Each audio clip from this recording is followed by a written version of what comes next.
Assalamualaikum warahmatullahi wabarakatuh. Yang saya hormati tim penguji dalam ujian kinerja ini, nama saya Heri Sutopo, mahasiswa PPG dalam jabatan kategori 2 tahun 2022. Hari ini tanggal 13 Desember 2022, saya akan mengambil video praktik pembelajaran untuk kebutuhan UKIN pada Sekolah SMA Negeri 12 Bombana di kelas 10 dengan materi kedudukan warga negara dan penduduk. Mohon saran dan masukan sehingga nanti pembelajaran berikutnya lebih baik dan bisa bermanfaat untuk peserta didik. Sekian dari saya. Wassalamualaikum warahmatullahi wabarakatuh. Duduk siap. 1, 2, 3. Selamat pagi, Pak. Selamat pagi. 4. Assalamualaikum warahmatullahi wabarakatuh. Waalaikumsalam warahmatullahi wabarakatuh. Selamat pagi. Pagi, Pak. Bagaimana kabar hari ini? Alhamdulillah baik. Alhamdulillah. Jadi kita harus selalu bersyukur kepada Tuhan Yang Maha Kuasa karena atas kehadiran rahmat, hidayah serta kesehatan yang diberikan kepada kita semua sehingga kita bisa bertemu kembali di dalam ruangan ini untuk melaksanakan proses pembelajaran. Jadi sebelum kita masuk pada proses pembelajaran kita hari ini, silakan dicek kebersihan kelasnya, kemudian persiapkan buku, pulpen.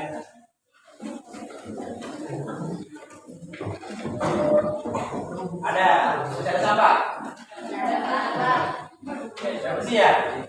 Oke, kalau sudah bersih, silakan ketua kelas seperti biasa membuka kegiatan dengan berdoa. Silakan pimpin doa. Duduk siap. Teman-teman, sebelum kita belajar, mari kita berdoa sesuai agama dan kepercayaan kita masing-masing. Berdoa dimulai. Doa selesai. Terima kasih ketua kelas sudah menyiapkan doa untuk teman-teman. Oke, sebelum kita masuk di proses pembelajaran, ada teman yang tidak hadir? Ada. Siapa? Rosid. Kenapa Rosid? Sakit. Sakit.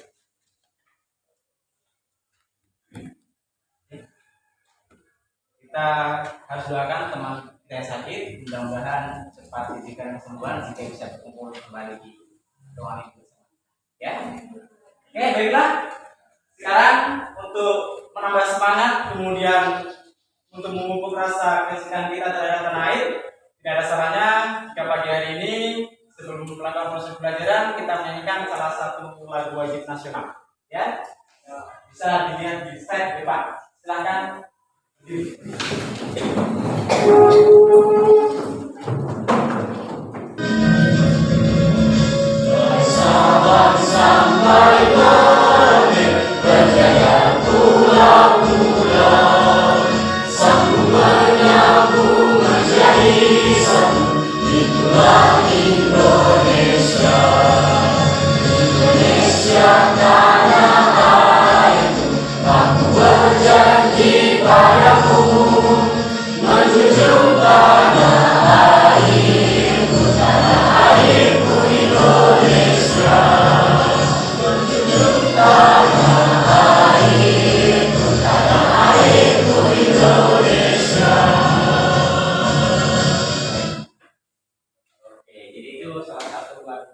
Nasional, ya.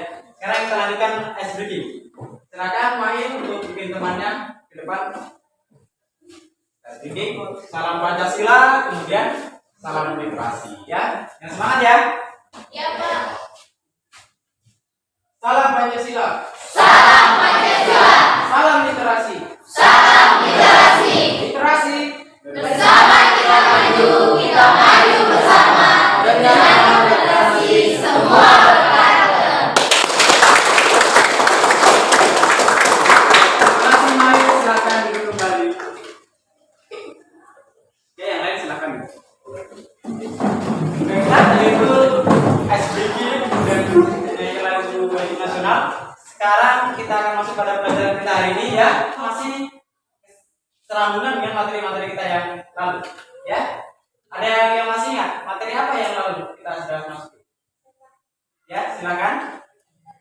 wilayah negara kesatuan Republik Indonesia. Oke, baik, yaitu mengenai tentang wilayah negara Republik Indonesia. Oke, terus berikutnya, wilayah-wilayah negara kita ini terdiri dari unsur-unsur apa saja? Ada yang bisa? Ya, oke, silakan Dharma. Meliputi wilayah darat, laut, dan udara. Darat, laut, dan Udara. oke, baik sekali. Wilayah darat, laut, udara. Terus kalau wilayah laut terdiri dari berapa zona? Ada yang bisa? Baik, Pak. Ya, coba. Ada 3 zona, zona laut teritorial, zona landas kontinen, dan zona ekonomi eksklusif. Baik sekali. Terus mengenai batas-batas wilayah, ada yang bisa? Saya, Pak. Oh ya, silakan. Batas wilayah negara kesatuan Republik Indonesia terbagi menjadi 4, yaitu batas-batas wilayah Indonesia di sebelah utara. Indonesia berbatasan langsung dengan Malaysia bagian timur, tepatnya di sebelah utara Pulau Kalimantan. Yang kedua, batas-batas wilayah Indonesia di sebelah barat. Sebelah barat wilayah negara kesatuan Republik Indonesia berbatasan langsung dengan Samudra Hindia dan perairan negara Indonesia, India. Yang ketiga, batas-batas wilayah Indonesia di sebelah timur. Wilayah timur Indonesia berbatasan langsung dengan daratan Papua Nugini dan perairan Samudra Pasifik. Yang keempat, batas-batas wilayah Indonesia di sebelah selatan. Indonesia di sebelah selatan berbatasan langsung dengan wilayah darat Timor Leste, perairan Australia dan Samudra Hindia. Oke, terima kasih, baik sekali. Tadi adalah materi-materi yang sudah kita masuki minggu yang lalu ya, mengenai batas wilayah dan wilayah-wilayah negara Republik Indonesia. Maka dari itu perlu saya tekankan bahwa materi yang kita pelajari hari ini sama pentingnya dengan wilayah negara, yaitu kita akan masuk pada kedudukan warga negara dan penduduk. Yaitu sama-sama hal yang sangat penting karena dua-duanya ini adalah sebagai unsur utama berdirinya suatu negara. Ya. Jadi harus ada warga negara, ada wilayah. Sama kalau di dalam kelas ini, apakah bisa dikatakan kelas kalau tidak ada wilayahnya, tidak ada ruangan kelasnya? Bisa? Ya. Apakah bisa dikatakan kelas kalau tidak ada warganya, tidak ada kalian, tidak ada saya? Bisa? Bisa. Tentu saja harus terpenuhi syarat. Oke? Ya. Jadi dalam pembelajaran tentu saja ada tujuan yang harus dicapai. Ya. Silakan dilihat untuk tujuannya. Oke, tujuan pembelajaran. Ini tujuan kita kurang lebih ada 6 nanti yang harus diselesaikan. Yang pertama, kita dapat ya mematuhi ketentuan Undang-Undang Dasar Negara Republik Indonesia tahun 1945 yang mana tentang warga negara dan penduduk. Ya, berikutnya dapat membangun nilai kerjasama terhadap ketentuan Undang-Undang Dasar Negara Republik Indonesia tahun 1945 yang mengatur tentang warga negara dan penduduk. Kemudian dapat menguraikan asas-asas kewarganegaraan Indonesia dengan baik dan benar. Berikutnya dapat menyimpulkan syarat-syarat menjadi warga negara Indonesia dengan baik dan benar. Yang berikutnya terakhir dapat menyajikan hasil analisis tentang ketentuan Undang-Undang Dasar Negara Republik Indonesia tahun 1945 yang mengatur tentang warga negara dan penduduk dengan baik dan benar. Ya, materi status keluarga negara. Pengertiannya penduduk dan bukan penduduk. Bisa dibaca bersama-sama? Nah, setelah yang A, penduduk dan bukan penduduk. Penduduk adalah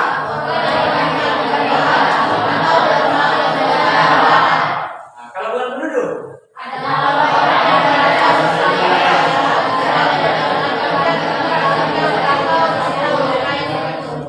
kalau warga negara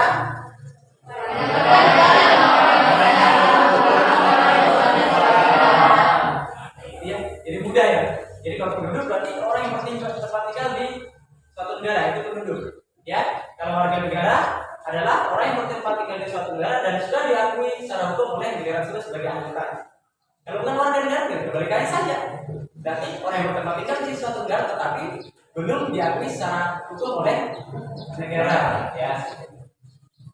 Oke, nah ini ada gambarnya, ya kan? Yang di sebelah kiri orang apa itu? Indonesia ada yang nilainya. Oke, yang sebelahnya. Kenapa bisa dikatakan negara asing itu menurut kalian di gambar itu? Rambutnya merah. Rambutnya merah ya. Oke, seperti itulah ya. Itu ciri-ciri. Oke, nah ini pasal asas kewarganegaraan. Asas kewarganegaraan itu terbagi menjadi dua. Yang itu ada asas ius sanguinis dan ius soli. Dan asas ini nantinya akan menyebabkan seseorang itu bisa mendapatkan status kewarganegaraan tunggal, bisa mendapatkan status kewarganegaraan ganda, bahkan bisa jadi seseorang itu tidak dapat atau tidak memiliki status kewarganegaraan. Nah, seperti apa? Pasti kalian akan tahu. Nah, ius soli. Ya, ius soli itu adalah asas penentuan status kewarganegaraan menurut tempat lahir. Kalau asas sanguinis coba baca bersama-sama, yaitu kewarganegaraan seseorang keturunan, ya misalkan keturunan. Kalau memang orang tuanya orang negara A, maka anak itu adalah negara A. Kalau menurut asas sanguinis ini, ya. Kalau menurut asas isoli, persiapan tempat lahir. Misalnya anak itu lahir di negara B, walaupun orang tuanya di negara A, otomatis dia masuk di negara B karena dia lahir di negara yang menurut asas isoli. Oke, berikutnya, ya.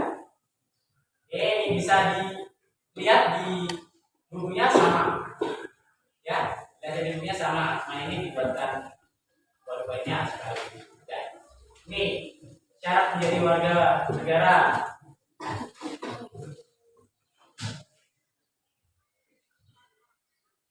Penyebab nilai status kewarganegaraan. Ayo baca sama-sama. Pertama apa? Oke, berikutnya. Ya,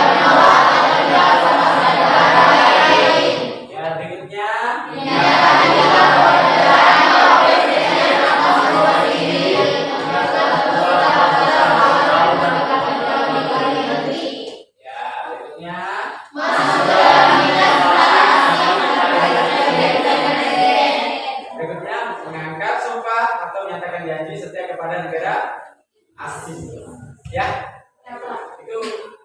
Penyebab hilangnya. Jadi status kewarganegaraan seseorang itu bisa hilang karena apa? Karena itu yang di depan.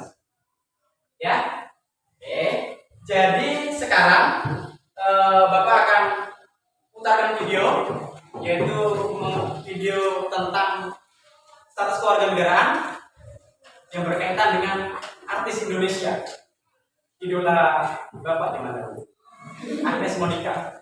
Ya. Kita nonton dulu, nanti kalian silakan analisis ya. Oke, nanti tapi sekarang kita bagi dulu kelompok, ya. Oke, sebelum kita lihat videonya tentang Agnes Monica ini, silakan duduk sesuai kelompok yang telah dibagikan minggu lalu. Silakan.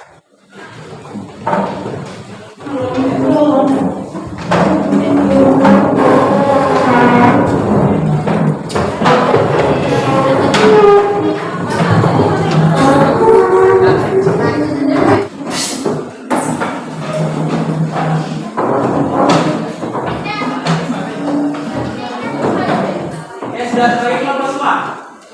Sudah ya? Oke, kalau sudah, kita sama-sama lihat video yang akan diputar. Nanti kalian analisis ya. Nanti kalian analisis.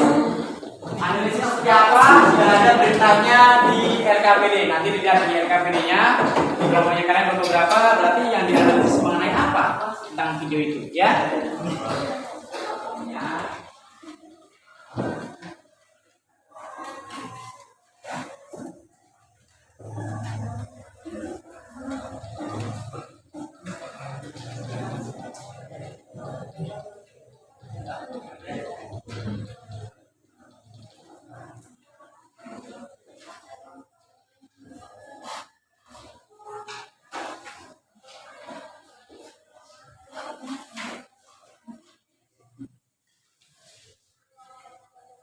Oke, sudah dapat RKPD semua, toh? Oke, kalau sudah, sekarang kita share video. Informasi dan selanjutnya di segmen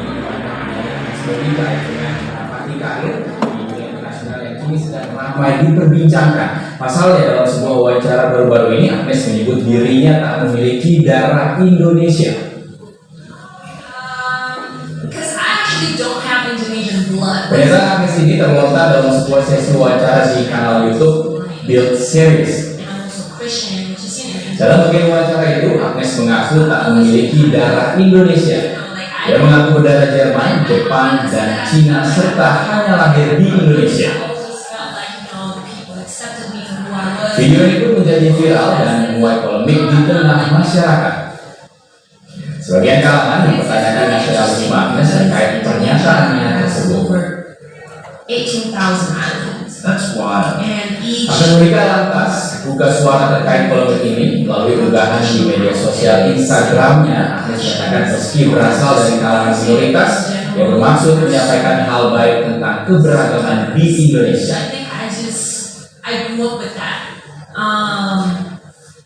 But what's funny is that I actually grew up singing at church, so that's even more like, oh wait, you have the Indonesian traditional music, but at the same time you sing at church. That kind of just became, a part of me. Yeah. So I think it's not just about cultural representation. I think it's more culture inclusive. Oke, ya, itu adalah video ya yang pernah viral pada waktu itu, yaitu gara-gara Agnes Monica dia menyatakan bahwa dirinya tidak berdarah Indonesia, tapi hanya lahir di Indonesia, dan itu menimbulkan polemik di masyarakat, dipertanyakan tentang keluarga negaraannya. Ya, jadi kita perlu tahu bagaimana dari video itu kita bisa tahu siapa sih yang menjadi warga Indonesia, apakah Agnes Monica ini termasuk warga Indonesia atau seperti apa. Makanya silakan dilihat video tadi, sudah lihat ya, kemudian dihubungkan dengan video tadi, kalian silakan diskusikan. Nanti setelah kalian diskusikan tentang di RKPD itu, silakan nanti dipresentasikan ke depan. Ya, silakan.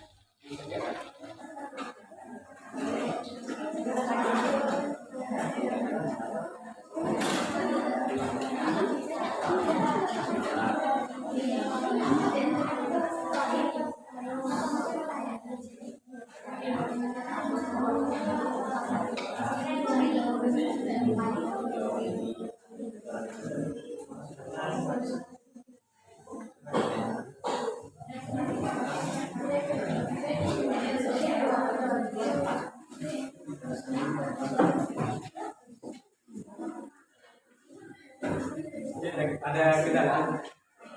Ada ya? Oke, silakan diselesaikan.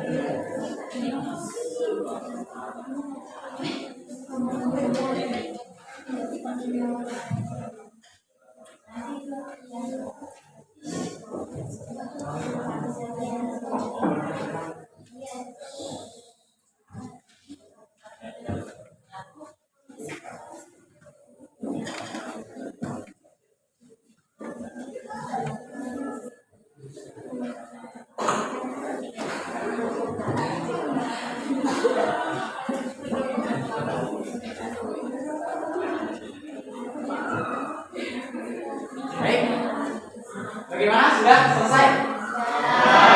Oke, karena sudah selesai, sekarang kalian presentasikan hasil diskusi kalian terkait video pembelajaran tadi di depan ya, maju ke depan semua. Oke, mana kelompok mana sudah siap? Oke, kalau sudah siap semua, saya urut aja. Dari kelompok 1, silakan maju ke depan.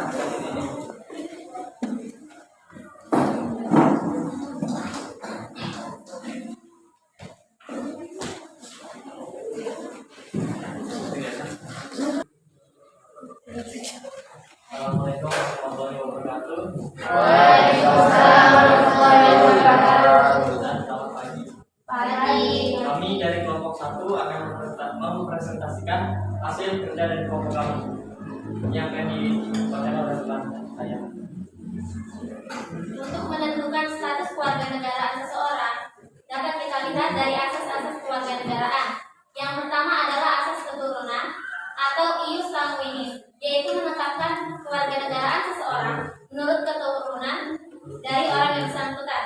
Contohnya ialah ketika seseorang lahir di negara A dan orang tuanya adalah dari warga negara B, maka ia adalah warga negara B. Negara yang menerapkan ius sanguinis Jepang, Belgia, dan Spanyol. Yang kedua ada asas tempat kelahiran atau ius soli, yaitu menetapkan kewarganegaraan seseorang menurut tempat dia dilahirkan. Contohnya, ketika seseorang dilahirkan di negara A, maka ia menjadi warga negara A, meskipun orang tuanya adalah warga negara B.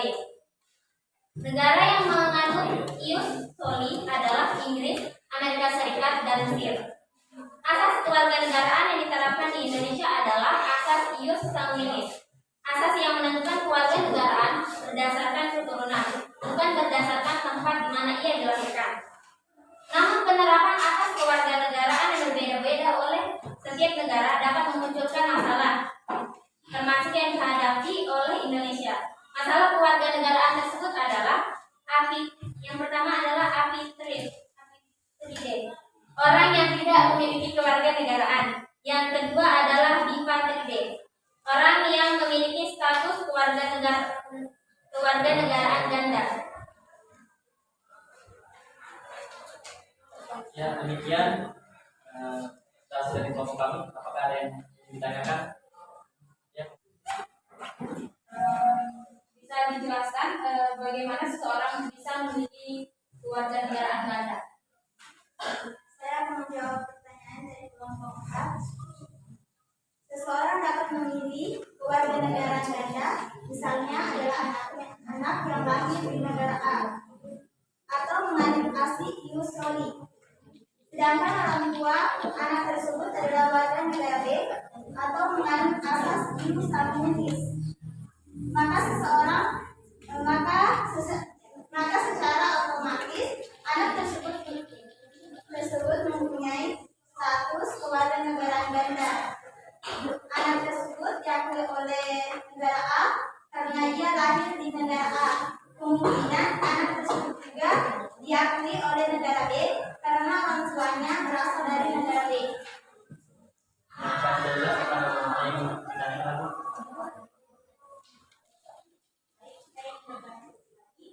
Jadi bagaimana dengan status kewarganegaraan tersebut? Apakah akan disandang oleh anak tersebut selamanya atau bagaimana? Saya menjawab tadi, tidak, status warga negara ganda tersebut bersifat terbatas. Maksudnya, kalau anak itu telah dewasa, maka diwajibkan memilih salah satu status warga negara, baik negara A ataupun negara B.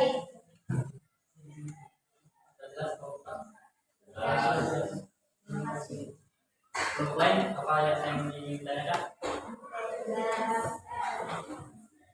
Demikian hasil presentasi di kelompok kami. Kami ucapkan terima kasih. Assalamualaikum warahmatullahi wabarakatuh. Waalaikumsalam warahmatullahi wabarakatuh.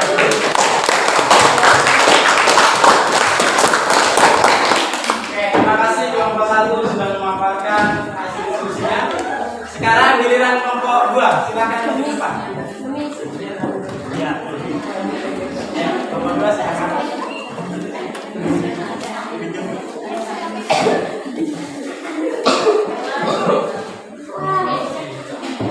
Oke, yang lain silakan mendengarkan ya.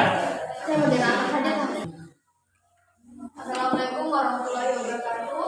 Waalaikumsalam warahmatullahi wabarakatuh. Baiklah, kami dari perwakilan kelompok 2 akan mempresentasikan tentang hasil diskusi kami tentang video yang telah dilakukan. Beberapa syarat menjadi warga negara yaitu penduduk asli negara Indonesia secara otomatis adalah warga Indonesia. Sedangkan orang dari bangsa asli untuk menjadi warga negara harus mengajukan permohonan kepada pemerintah Indonesia. Proses permohonan ini dinamakan naturalisasi.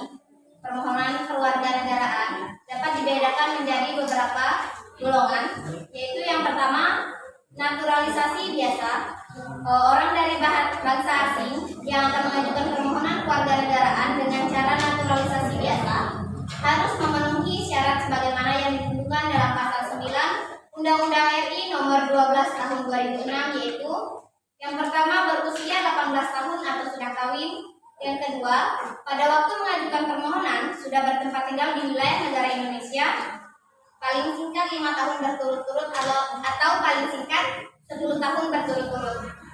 Yang ketiga yaitu sehat jasmani dan rohani. Yang keempat dapat berbahasa Indonesia serta mengakui dasar negara Pancasila dan Undang-Undang Dasar tahun 1945. Yang kelima yaitu tidak pernah dijatuhi pidana karena melakukan tindak pidana dengan ancaman pidana penjara 1 tahun atau lebih. Yang keenam yaitu jika dengan memperoleh kewarganegaraan Republik Indonesia tidak menjadi berkewarganegaraan ganda. Yang ketujuh yaitu mempunyai pekerjaan atau berpenghasilan tetap. Kemudian yang terakhir yaitu membayar uang kewarganegaraan ke kas negara.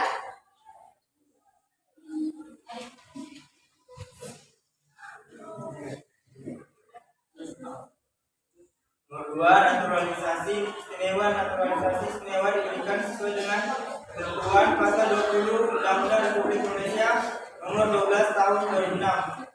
Naturalisasi istimewa diberikan kepada orang asing yang telah berjasa kepada negara Republik Indonesia atau dengan alasan kepentingan negara. Demikian presentasi kami. Jika ada yang ingin memberi pertanyaan, silakan kalau ada yang ditanyakan.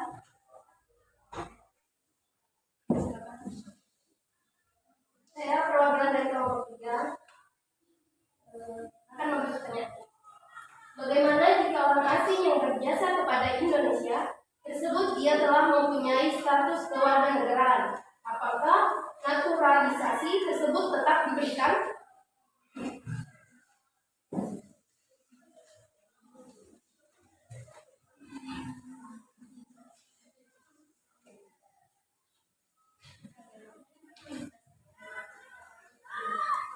Oke, kami akan menjawab pertanyaan yang telah diberikan oleh kelompok 3. Baik, di sini saya akan menjawab pertanyaan tadi. Pertanyaannya, bagaimana jika orang asing yang berjasa kepada Indonesia tersebut dia telah mempunyai status kewarganegaraan? Apakah naturalisasi tersebut tetap diberikan? Nah, di sini jawabannya itu tidak. Naturalisasi istimewa tersebut batal diberikan jika nantinya menyebabkan orang asing tersebut berkewarganegaraan ganda. Maka dari itu, orang asing tersebut harus memilih apakah memilih kewarganegaraan sebelumnya atau mau kewarganegaraan Indonesia. Oke, jika ada yang ingin bertanya lagi silakan. Oke, sekian presentasi kami. Assalamualaikum warahmatullahi wabarakatuh. Waalaikumsalam warahmatullahi wabarakatuh.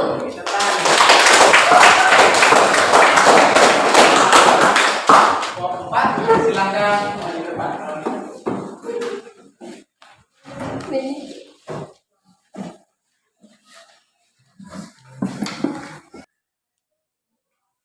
Selamat pagi. Pagi. Kami dari kelompok 4 akan mempresentasikan materi tentang penyebab hilangnya status kewarganegaraan yang berdasarkan video yang sudah ditonton tadi, dan berikut materi yang akan dibawakan oleh pemateri dari kelompok saya. Saya silakan. Penyebab hilangnya status kewarganegaraan. Menurut Undang-Undang Republik Indonesia Nomor 12 Tahun 2006, seorang warga negara Indonesia dapat kehilangan kewarganegaraannya jika yang bersangkutan melakukan hal sebagai berikut: memperoleh kewarganegaraan lain atas kemauannya sendiri, tidak menolak atau tidak melepaskan kewarganegaraan lain, dinyatakan hilang kewarganegaraannya oleh Presiden atas kemauannya sendiri dengan ketentuan telah berusia 18 tahun dan bertempat tinggal di luar negeri, masuk ke dalam dinas tentara asing tanpa disertai izin dari Presiden, masuk dalam dinas negara asing atas kemauan sendiri, yang mana jabatan dalam dinas tersebut di Indonesia hanya dapat dijabat oleh warga negara Indonesia, mengangkat sumpah atau menyatakan janji setia kepada negara asing atau bagian dari negara asing tersebut atas dasar kemauan sendiri, turut serta dalam pemilihan sesuatu yang bersifat ketatanegaraan untuk suatu negara asing meskipun tidak diwajibkan keikutsertaannya, mempunyai paspor atau surat yang bersifat paspor dari negara asing atau surat yang dapat diartikan sebagai tanda kewarganegaraan yang masih berlaku dari negara lain atas namanya, bertempat tinggal di luar wilayah negara Republik Indonesia selama 5 tahun terus-menerus bukan dalam rangka dinas negara tanpa alasan yang sah dan sengaja tidak menyatakan keinginannya untuk tetap menjadi warga negara Indonesia sebelum jangka waktu 5 tahun tersebut berakhir. Dan setiap 5 tahun berikutnya, yang bersangkutan tetap tidak mengajukan pernyataan ingin menjadi warga negara Indonesia kepada perwakilan Indonesia, meskipun telah diberikan pemberitahuan secara tertulis. Sekian. Baik, itulah materinya tadi. Jika ada yang ingin menanyakan, kami persilakan.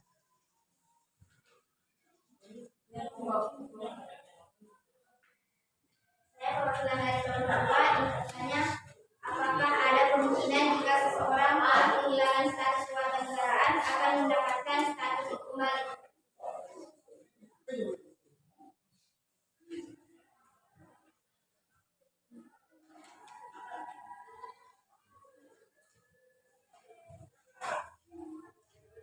Baik, saya akan menjawab pertanyaan dari kelompok 2. Apakah ada kemungkinan jika seseorang telah kehilangan status kewarganegaraan akan mendapatkan status itu kembali? Ya, jawabannya, warga negara Indonesia yang hilang kewarganegaraan sebagaimana dimaksud dalam Undang-Undang Nomor 12 Tahun 2006, Pasal 23 huruf I, dapat memperoleh kembali kewarganegaraannya dengan mengajukan permohonan kepada Menteri melalui pejabat atau perwakilan Republik Indonesia yang wilayah kerjanya yang meliputi tempat tinggal pemohon Republik Indonesia. Ya. Apa masih ada pertanyaan? Oke, baik, itu saja dari kelompok kami. Kami ucapkan terima kasih dan selamat pagi.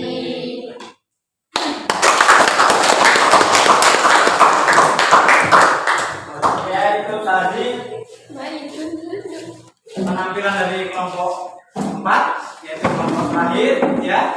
Jadi proses pembelajaran kita sudah berakhir, tinggal nantinya kita bisa mengimplementasikan di dalam kehidupan kita ya. Kita bisa tahu bahwa siapa warga negara, siapa bukan warga negara, dan seterusnya.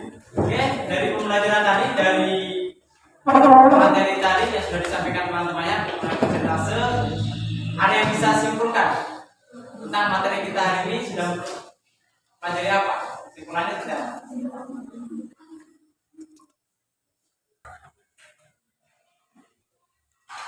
Ya, silakan. Adapun kesimpulan untuk materi hari ini yaitu ada beberapa asas-asas warga negara Indonesia. Pada umumnya asas itu terdiri dari 2 golongan. Yang pertama asas ius sanguinis atau asas keturunan, dan asas soli atau asas berdasarkan kedaerahan atau tempat kelahiran. Oke, baik sekali, terima kasih. Masih ada yang bisa kasih kesimpulan? Ya, silakan. Kesimpulan pada pembelajaran hari ini adalah status kewarganegaraan sangat penting karena keberadaan status kewarganegaraan seseorang dapat memperoleh kepastian hukum, terutama kejelasan kewajiban yang harus dilakukan dan hak yang diperoleh. Oke, terima kasih. Ya, jadi itu tadi kesimpulan-kesimpulan dari teman-teman kalian sudah bagus ya. Jadi kesimpulannya seperti itu ya. Jadi ternyata ada asas-asas yang mengatur tentang kewarganegaraan, yaitu ada asas isoli dan asas ius sanguinis. Kemudian ternyata status kewarganegaraan itu sangat penting karena dengan status kewarganegaraan kita bisa mendapatkan kepastian hukum itu seperti apa. Ya, contohnya kalau kita lagi ngomong sesuatu, kita akan KTP-nya mana Mbak, KTP-nya mana Pak ya, itu ada penting ya kan, status kewarganegaraan. Seperti itu. Kemudian status kewarganegaraan itu bisa hilang. Pembelajaran tadi melalui apa? Melalui tadi sudah dibacakan teman. Ya, itu semua. Oke. Sudah paham ya? Pembelajaran hari ini? Sudah. Oke, sekarang kita melakukan refleksi. Apa yang sudah kita pelajari hari ini? Pertanyaan? Ya, sana dulu. Ya, maju dulu. Dari pembelajaran hari ini kita telah dapat membedakan mana yang menjadi warga negara dan mana yang bukan menjadi warga negara. Oke, baik sekali, tepuk tangan dulu. Ada lagi? Ada lagi? Silakan. Silakan. Koma.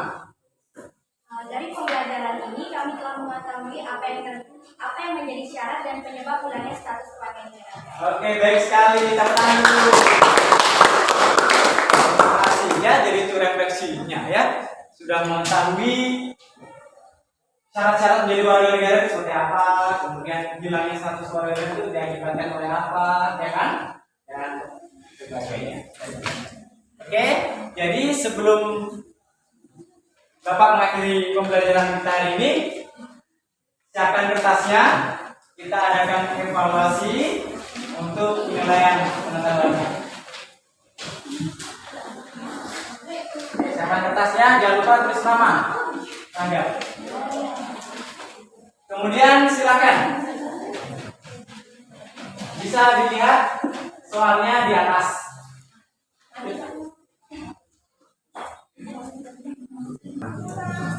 Oke, silakan. Lihat soalnya di depan. Kerjakan. Yang sudah selesai bisa dikumpul.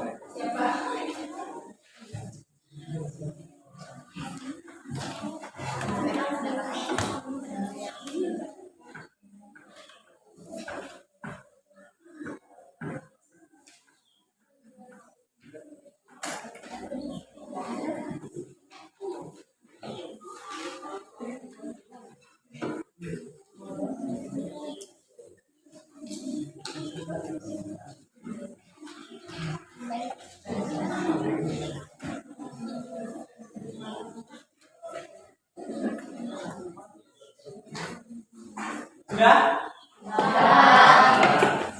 Silakan.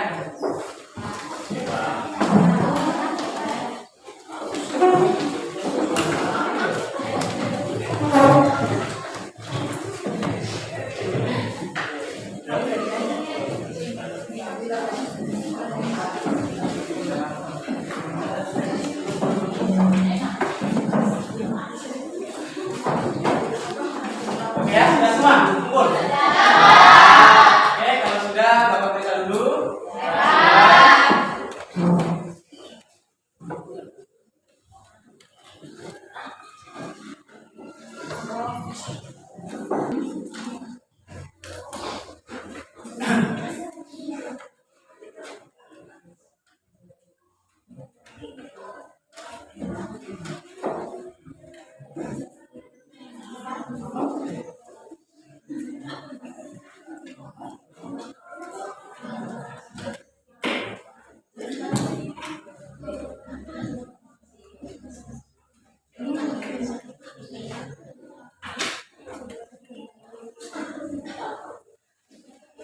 Oke, baiklah. Bapak sudah periksa semuanya. Rata-rata sudah betul menjawab. Tepuk tangan. Oke, jadi dalam proses tadi ini Bapak mengamati diskusinya, proses presentasenya semua aktif, kemudian evaluasinya juga nilainya bagus. Oke, sekali lagi saya ucapkan saya bangga di kelas ini karena kelas ini siswanya sangat aktif sekali, kemudian ramah-ramah juga. Jadi tepuk tangan untuk kita.